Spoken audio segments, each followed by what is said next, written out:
All right, guys, so we're back from Ponies in the Smokies. The trip went absolutely great. I got some pictures I'll post up here of the car on Tail of the Dragon. Handled phenomenal. I really like the coilovers, the way this car is set up. So those pictures turned out great. The drive turned out great. The car took everything I had, pushed at it. I was pushing it hard too, so really had fun.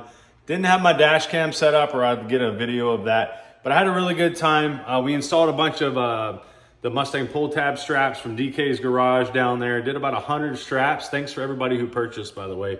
We made a good amount of money down there. Had fun, made enough to pay for our entire trip. So really appreciate that, really like that. So I did pick up a couple things down at the show that I wanted to talk to you guys about, and you could see in this video installing, okay? So I'm gonna turn the camera around and I'll show you exactly what I got. All right, so there's another shot of the car all set up after the alignment, and it did absolutely phenomenal. One thing that I did get in the mail before we left was this kit here. This is the Ford Performance Parts bullet brake kit. So it's the red calipers with the white lettering on it. I'll show you guys one of the calipers here. Just open up this box for the first time. If you guys don't know already, Ford has discontinued this kit, or they're not making it as much as they used to. And it is hard to find this kit. I think Steeda has a couple of them left. CJ's is sold out. LMR is sold out. A few other places are sold out. I got the very last one from Jegs Performance, who ended up being the cheapest kit around.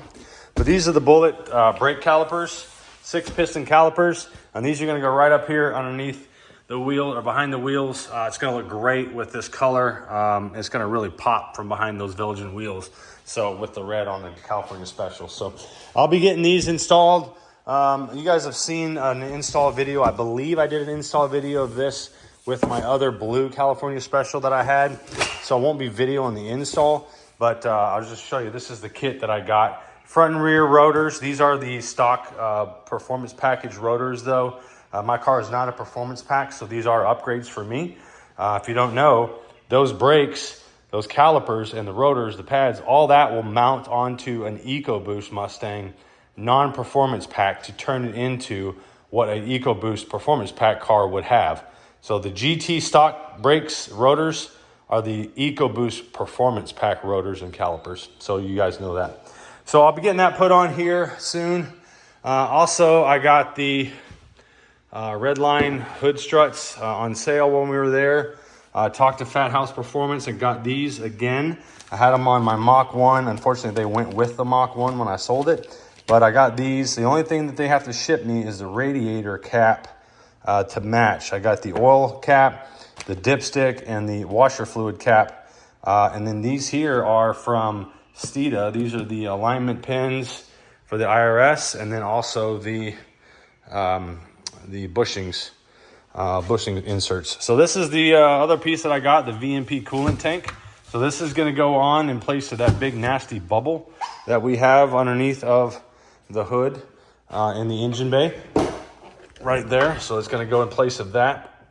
I also picked up the JLT brake reservoir cover right there. So it just kind of cleans up the engine bay a little bit more. One thing I will tell you is this Corsa intake is absolutely beautiful, and I love the way it sounds when you're getting on the gas and you're giving it some throttle. But while I was down at Ponies in the Smokies, I figured out what I was going to do in this area. So if you guys know, one of my last videos, I talked about going with the Whipple on the Mach 1. I went with the Roush Charger on the California Special right there. So I think this time around, I'm going to end up going with a GT500 Predator blower swap on this car. A few reasons why I'm doing it. One, it's different. I haven't done one before, and I think I'm going to try it on this one. One thing you'll know, you might not know, if you do that swap, you're going to have to get a different hood. So that's going to be something I'll be in the market for. So let me know what you guys think.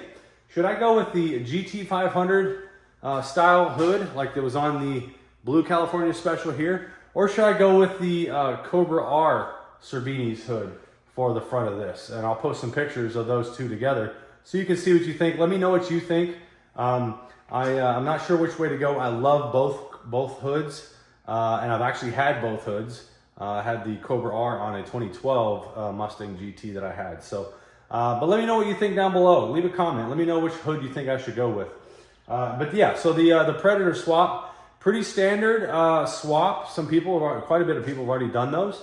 VMP has a kit that you can use to completely swap it over. And with this being a Gen 3 car, I'm gonna have some spacers that I have to put between the block and the supercharger. But everything seems to bolt right on. Even the GT500 throttle body bolts right on with the supercharger and works on the Gen 3 Coyote. So I think that's the route I'm gonna go. It's gonna be a little bit of time piecing things together. I need to buy a blower. I need to buy the kit from VMP. And that Corsa cold air intake, the carbon fiber intake, will not work with that kit. So that carbon fiber intake is actually for sale right now. I'm gonna sell it, even though I just got it. I'm gonna sell that, and I'm gonna get a JLT cold air intake, because that will mount to the supercharger when I get the supercharger later on this year. So I'm hoping by Christmas, I'll have everything I need to get started on that swap here in the garage, and we'll go over that with the video. So anyway, let's get started on installing some of these parts and pieces that I got at Ponies, and we'll see how it all turns out. If you guys haven't installed the Redline hood struts before, it's super easy to install. So basically you take a 10mm and you loosen up your upper hood mount. You put it in there, the lower portion of this, that's how it's gonna look right there like that. This is gonna go back up into that hole right here. And then down here, same thing.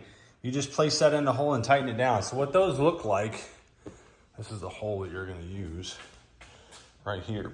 And what those look like is this. So you're just gonna feed this down into that hole, like this image here shows. Just kind of feed it into that hole with the knobs facing out. So you're gonna put it in there like this basically, and then you're gonna mount it right there, and then you're gonna attach your strut from there to there. Now the reason why I like Redline tuning over MRT or some of the others is when I was at a car show a few years back, some of these other hood strut brands, if you would say, they're shorter. The hood struts themselves are shorter, their mounting points are shorter.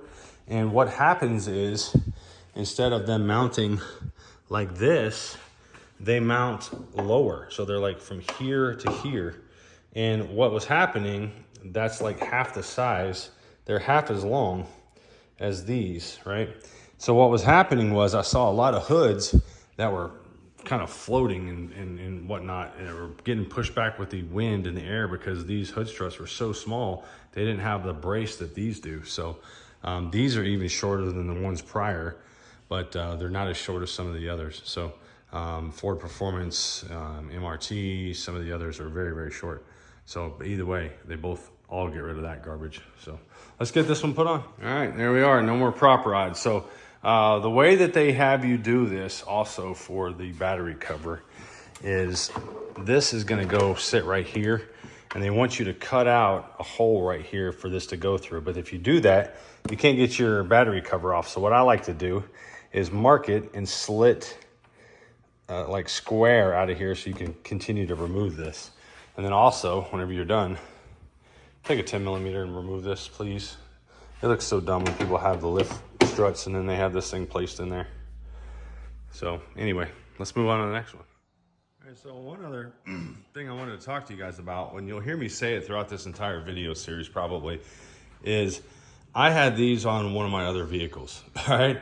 So you're gonna hear me say that quite often because I did. These are the RTR side splitters, and I had them on this car here, okay? Now, I'm just like I said at the beginning of this video series, I'm gonna be combining these two cars together, what they had on them. But these here are going up in price. Everything's going up in price. So, you know, if you have a part, and I used to never demod my vehicle when I sold them. I did a little bit, but not huge, right? So what I think is gonna have to start happening is I'm gonna have to start taking these cars all the way back down to stock whenever I sell them, because these parts and pieces are getting more and more and more expensive to recreate, to duplicate, to buy again and again and again. And it's getting kind of frustrating. Like I said, that kit is no longer for sale.